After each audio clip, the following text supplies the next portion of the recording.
Exact figures are extremely difficult to obtain, but it's estimated that fraud could be costing the NHS about £1.2 billion a year.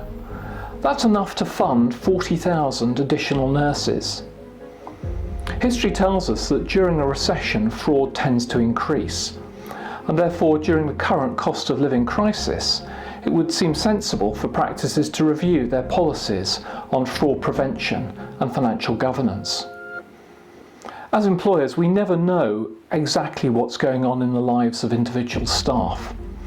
And sadly, a member of staff who's been thoroughly reliable and trustworthy for many years may suddenly find themselves facing overwhelming financial pressures and might see an opportunity to steal from their employer and act completely out of character and steal from their business.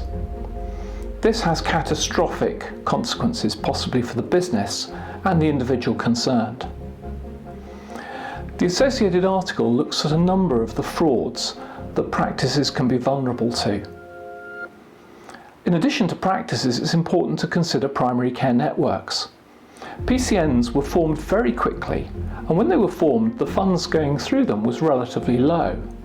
That has changed, and the amounts going through the bank accounts of PCNs are substantial, and there have been a number of very high-profile frauds concerning primary care networks.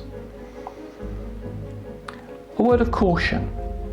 However much time and however complex your policies around fraud and internal controls, you can never eliminate the risk of fraud. The aim of a good fraud policy is to reduce the risks to an acceptable level.